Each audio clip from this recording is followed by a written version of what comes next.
ñaan dara ngeen may ma ko foofu laay ñëw may ma mais yéen tamit may leen ma yéen tamit s'il vous plaît ci kanam s'il vous plaît mais gars yi yéen tamit ñaanal leen ma doom ju baax rek yéen tamit ah yàlla bu ma am doom bu mel noonu waaye nag ci politique le 17 novembre dina xam ne maay baayam ci politique.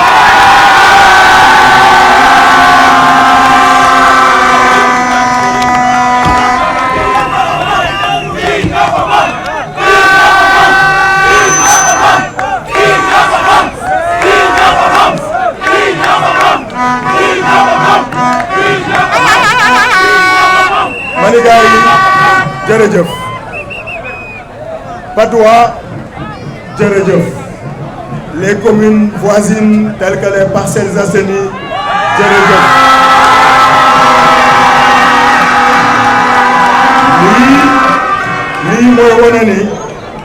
lii mooy wane ni à Pastef le terme F la fraternité existe chez nous à Pastef.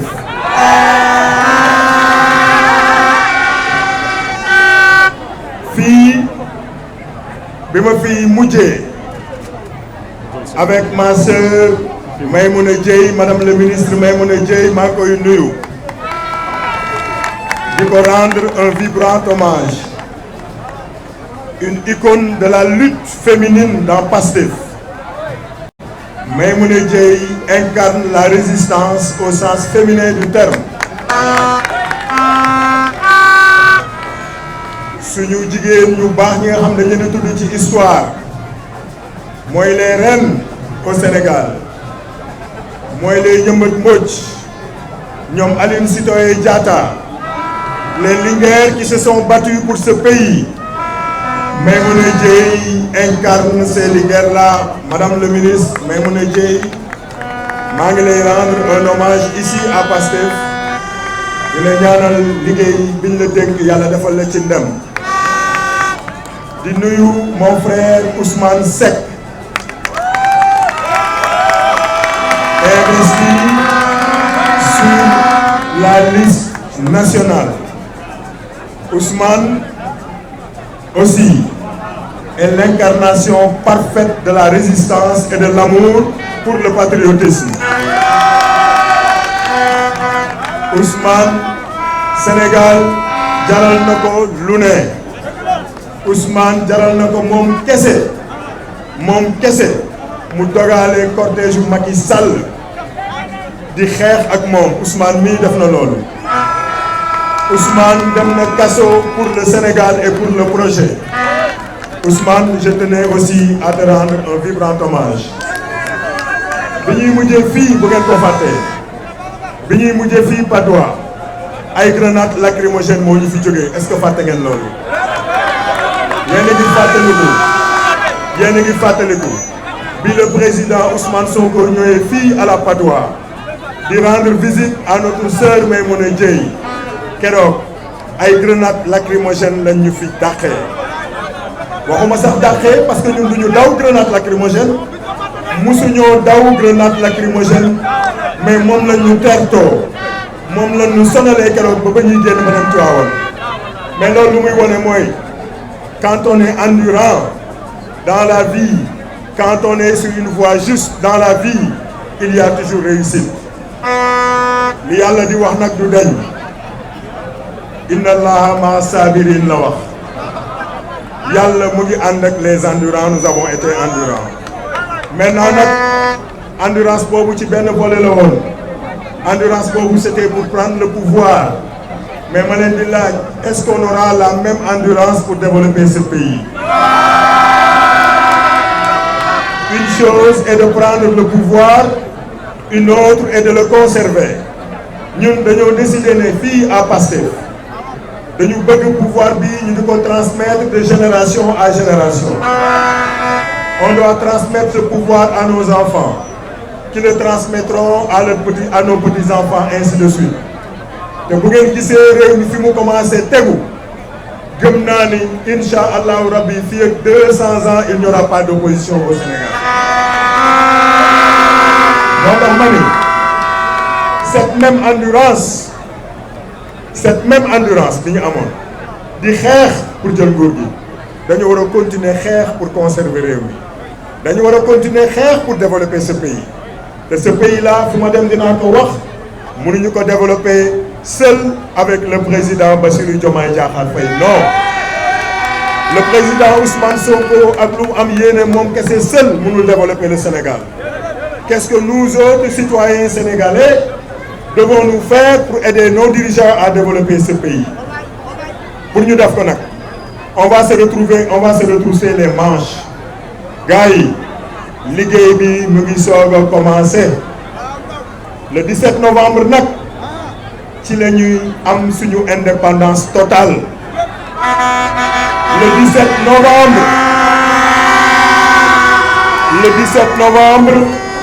Le 17 novembre ci le système mafieux obsolète dégradant antipatriotique le 17 la fi war a jógee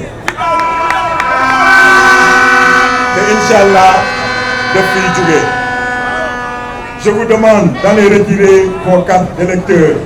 Yéen ñi fi nekk ni ñëpp xam naa ne yéen a ngi seen carte d'électeur mais wax leen seen i dëkkandoo seen i mbokk wax leen suñuy maam nañu dem jëli seen i carte électeur. Jour élection bi yéen cellules yi organisez-vous de telle sorte que ni kër yi kenn du fa des na ñëpp génn voter ji. C'est un nouveau tournant dans l'histoire politique du Sénégal moom mooy am le 17 novembre. Problème yi jànkonte bari na sànq bi may dugg Grand Médine sama yaram da doon daw bi ma gisee promiscuité bi ak saleté bi désarroi bi nga xam ni moom la l'État du Sénégal le régime mafieux de Macky Sall ak yeneen régime yi fi nekkoon bàyyi Grand Médine laisser aller à eux-mêmes. Grand Médine a besoin d'être aidé. Grand Médine a besoin d'être restructuré.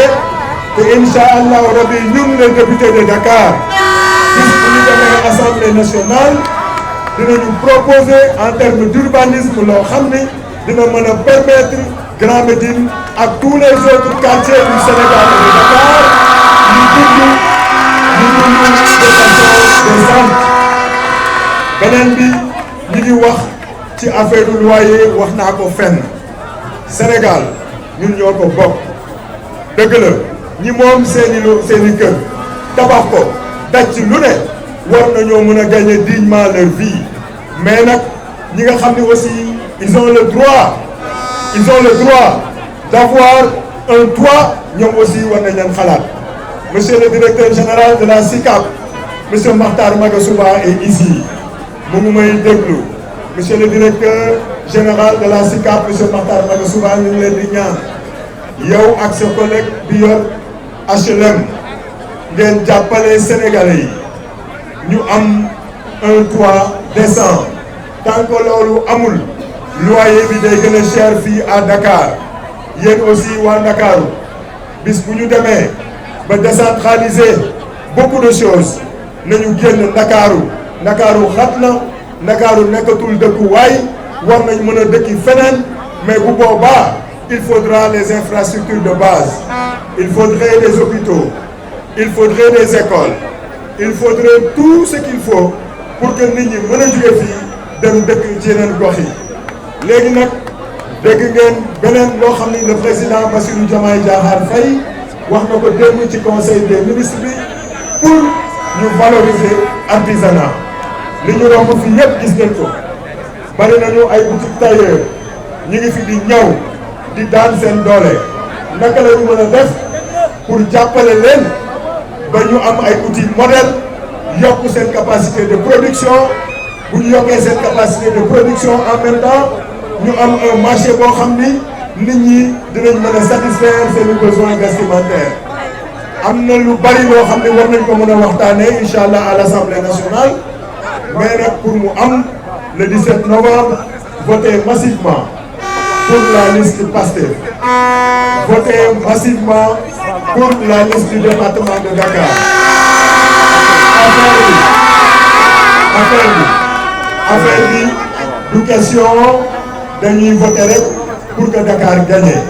Mais da ngeen war a xam ni nombre de voix yi ñu am Dakar day yokk suñuy candidat ci liste nationale bi. Bu ngeen amee 280 000 voix à Dakar, on avait 280 000 voix lors de l'élection présidentielle. 280 000 voix boo ko yóbboo ci liste nationale bi suñu nombre de députés day yokk. Problème bi du question dañuy gagner ñun xam nañ dañuy gagner ba pare mais écart bi moo am solo. Il faudrait que les gens sortent voter massivement. Ñu dimbali la liste nationale ñu am fa minimum 40 députés gagner 45 députés 45 départements yi ak minimum 150 députés à l'Assemblée nationale. Est-ce que vous êtes prêts à nous donner 150 députés à l'Assemblée nationale? 150 députés minimum à l'Assemblée nationale. maa ngi leen di gërëm di leen sant waa Pastef ci seen mobilisation bi. Salaamaaleykum. li gën a rëy ci àdduna bi teg ko suñu ndodd mooy accusé ñu de viol, accusé ñu de terrorisme, de financement de terrorisme. Système bi képp ku ko mës a gàllankoor dafa lay accusé rendi la ñun tey Sénégal tey lañ gën a jekku système bi que il faut aller voter rapidement li nga rité seen carte d'identité. Rien que le projet voudrait que les Sénégalais votent rapidement pour Pastef. Le projet le maillage ferroviaire bi war a def ci dëkk bi autorail bi dugg fépp ci réew mi l'autoroute de l'eau, les zones industrielles yi war a créer ci dëkk bi, la renégociation de nos contrats miniers, la renégociation de nos contrats pétroliers et gaziers. Rien que cela voudrait que Sénégalais yi ñu voter massivement pour Pastef. Que amul c'est la première fois dans l'histoire ñu jekkoo système bi à ce niveau.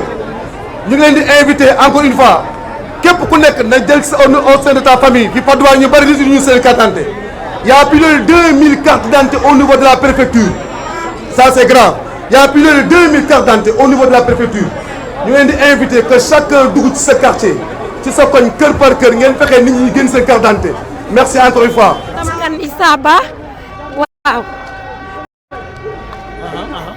waaw may wax tey ñu ngi fii ci Patte d'Oie fii nga xam ne la Lyon fii la nekk muy Adja Maymouna Dieye di ministre bi nga xam ne moo yor wàllu famille ak solidarité baaxul de taba may wax ne ñu ngi fii tey ci Patte d'Oie fii ci caravane bi ñuy wax waa Patte d'Oie rek nekk ñun dinañu fàttaliku ne ñun assemblée nationale bi ñu jëm dañ fee bëgg victoire bu am doole. dañoo bëgg victoire boo xam ne dina tax lépp loo xam ne bëgg nañ ko pour askan wi ñu mën koo am di leen fàttali nag ne il faut ñu sóoraale benn mbir mooy lii nga xam ne mooy carte d'identité yi ndax dañuy faral di wax ne benn carte mën na la gañaloo waaye benn carte aussi mën na la perteloo kon maa ngi ñaax waa Patte d'Oie na ñëpp jëli seeni carte d'identité ba nga xam ne le 17 incha allah ñu mën a am une majorité absolue à l'Assemblée.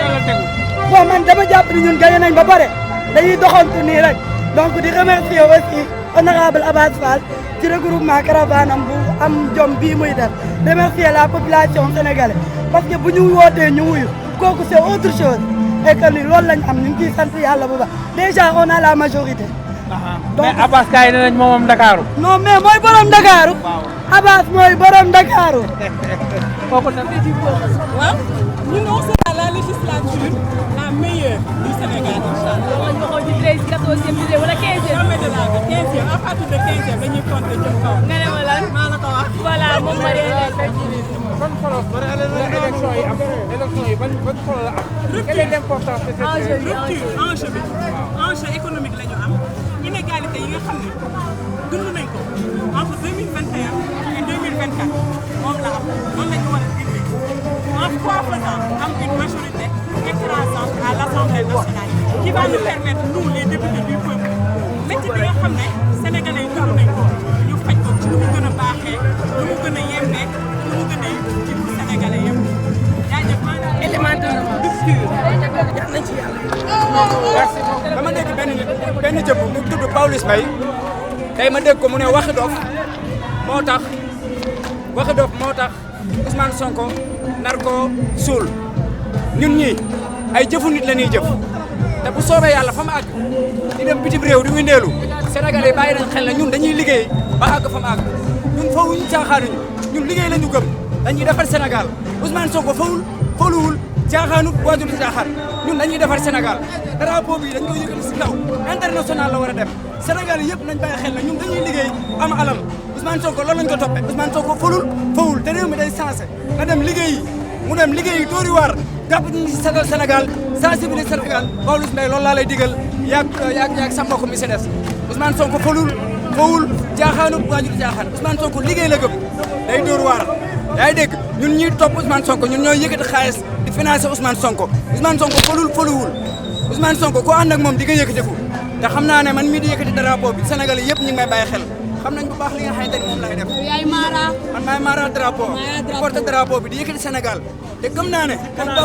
moom ba dina dugg man damay dugg si biir caniveau yem ma si lii kese de dañuy dugg si biir caniveau yi chaque tous les dimanches dañu former benn équipe boo xam ne pour liggéey la dañuy wàcc si terrain bi du xool si caniveau yi ba mu set ñu defar ko bu ñu demee beneen jour ñu dem si dimanche andi seeg Cheikh Mbacke ak waa groupe bi am na wax ne waa bitim réew ñu ngi si bokk dañu bëgg Sénégalais yi bàyyi xel loolu bu baax a baax a baax ñun liggéey la ñu gëm dañu war a changer suñu réew alal boo koy am da nga koy am si liggéey alal boo koy am da nga koy am si ñaq alal boo koy am da nga koy am si jëf te gëm naa ne ñun ñuy ànd ak Ousmane Sonko billaahi wallaahi duñu ma sëree ci li ñuy ànd ak Ousmane Sonko barke Seydina Mohamed jërëjëf maanaam jërëjëf seen loxo Sonko dafa ñëw dafa ñu ay patriote bu dul woon Sonko nit ñëpp ay dóorkat la ñu nekk mais Sonko dafa am lu ñu def dafa ñu yee ci lu bare tey bu ñu xoolee or bi am $7 Sonko moo tax ñu xam Sénégal am na or Sonko moo tax ñu xam tey or bi lu muy jëriñ Sénégal xoolal président Diomaye Faye bi mu faloo c'est la première fois ci histoire Sénégal président falu même pas 20 jours nga dem voyage dem Mauritanie pour ñu régulariser contrat pétrole et gaz mais kon ñi ñooy gor ñi ku leen joxul majorité kat nga koy jox te ñi bis bu ñu amee majorité absolue Sénégal dina changé bis bu ñu amee majorité absolue lépp lu jafewoon Sénégal dana leen ñoom gis na ni seen taxawaay ak pas-pas bi nga xamante moom la am Sénégal c'est la première fois ci histoire Sénégal nga gis kuy dem meeting di fay ndax Abbas dafa wax président Sonko ni nga président dama bëgg bu ma amee majorité absolue dama bëgg nga supprimer loi d'amnistie mën ko lu tax mën ko ndax xale yi nga xam jàpp na ne fetal leen ñu signé loi d'amnistie Macky Sall daf ko signé góor doom laaxu doom kon loolu leen fa bëgg a jëlee mën nga xale yi ñu rey tey seen yaay dama la war a rendre compte kon ñii ñooy gor ñii kan moo leen gën nekk patriote mën nga xale yi ñu rey seen yaay dama la war a rendre compte kon ñii ñoo jar a jàppale te le 17 incha allah midi ñun patriote daan am 150 députés le 17 incha allah midi daañu am majorité absolue commencé ciblé. jërëjëf. loolu lenn rek lay wane ça veut dire que nous sommes passifs et le projet nous nous sommes appropriés mais les Sénégalais aussi se sont appropriés def nañ ko projet bi mu nekk seen projet boobu ñëpp nangu nañ ko ñëpp dugg nañ ko et li may gis muy ci xeeñ le 19 novembre inchallah on aura une majorité absolue et enfin on pourra commencer à matérialiser le projet mën a yeggale suñu yéene ci askan bi. ci lan bi nga xam ne am ngeen ko mu nekk nii da ngeen a xam bu baax a baax élection législative lan la lay jàpp. non parce que lan la askan wi di xaar ci non parce que dafa am enjeu ndax dafa am lu ñu dëkk askan bi mu nekk lu rëy te loolu noonu li ñu jot a am muy présidentiel dañ koo am avec du et avec des larmes te xam nañ ni législative yi buñ ci amul li ñu ci war a am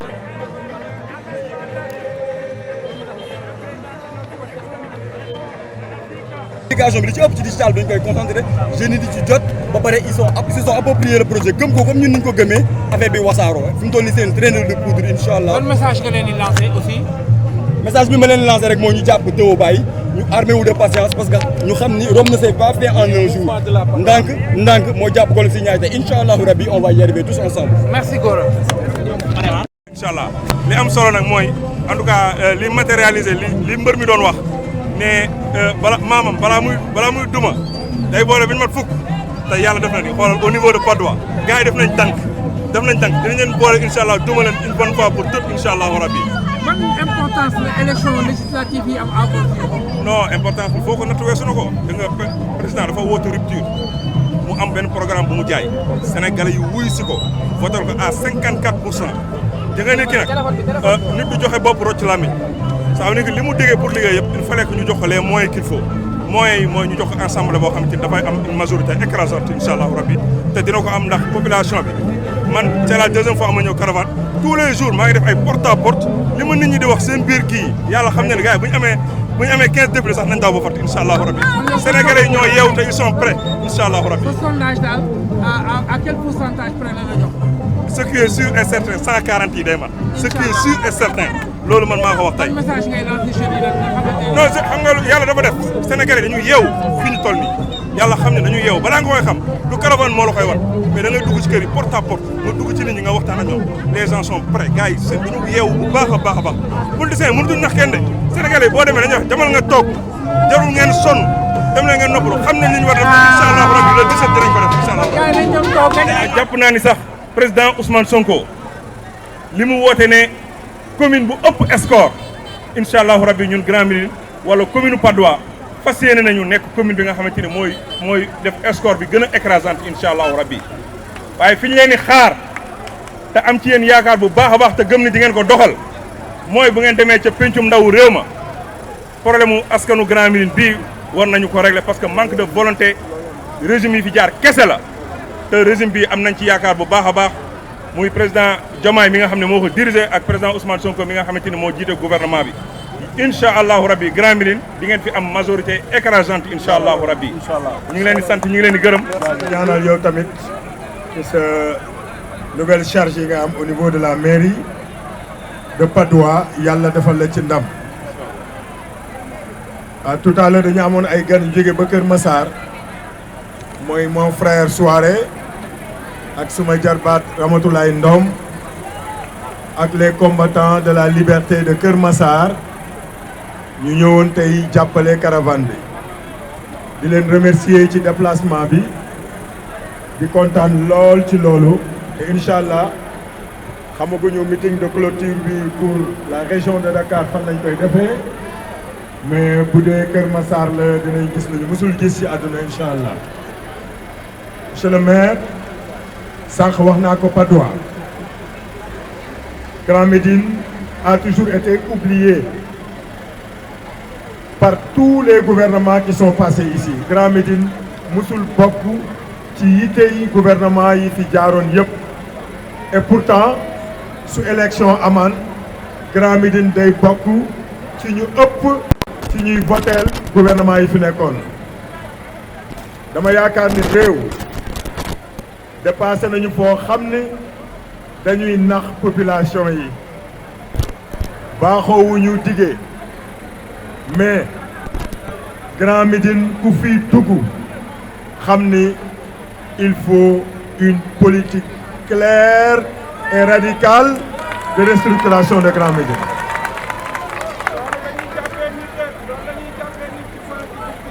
Grand Médine waaw bu soobee yàlla li ma wax fu ñu dem moom laay wax baaxoowuñu dige suñu culture politique dige bokku ci mais comme dañ ne réew mi dañ ko jël pour defar ko duñu ci boole xaaj ak seen au contraire il y a des priorités il y a des urgences Grand Médine mënul mel nii nekk ci digg Ndakaaru ndóol gi bari fii inondation yi bari fii insalubrité bi bari fii daanaka école yu baax amu fi hôpital bu baax amu fi wala point de santé wala pôle de santé de référence amu fi loolu c'est inacceptable léegi nag man damay wax toujours ne ñun citoyens sénégalais yi on doit s'intéresser à la politique au Sénégal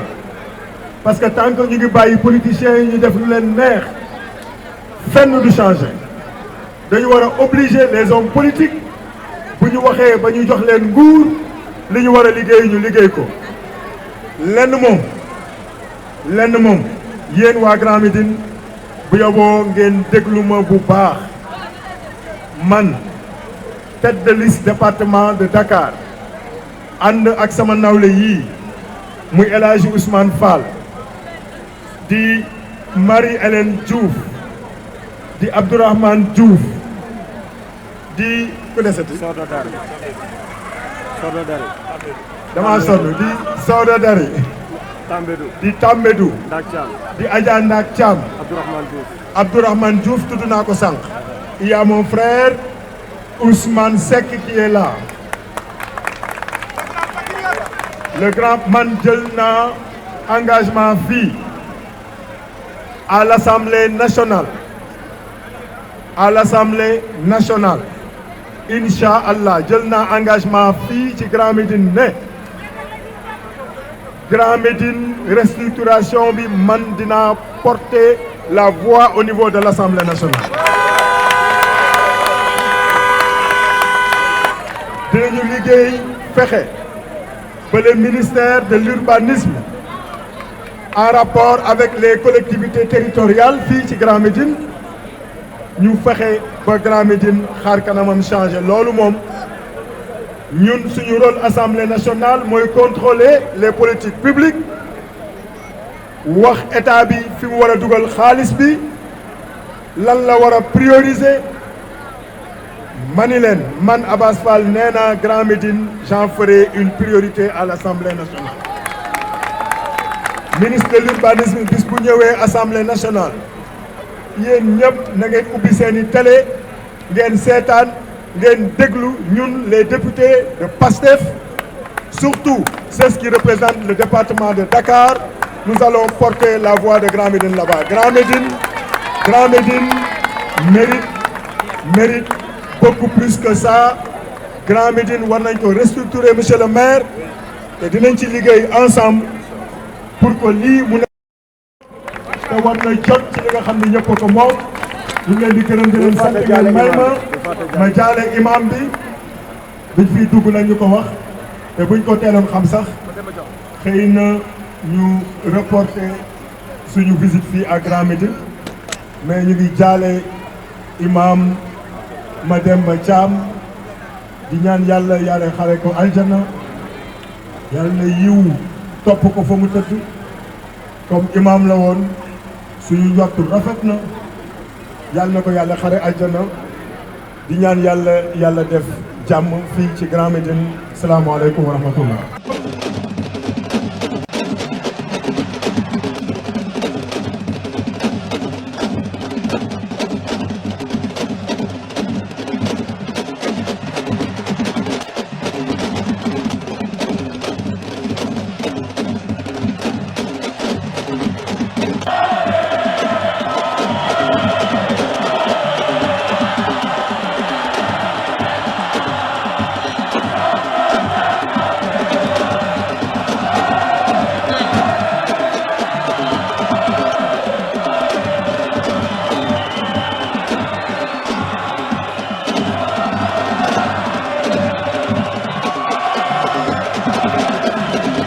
waaye dañoo bokk ak yéen ay xalaat ci li war a defar réew mi jële fi nger ak sàcc xaalis jële fi nooteel gi nga xam ne noot nañ ko Sénégal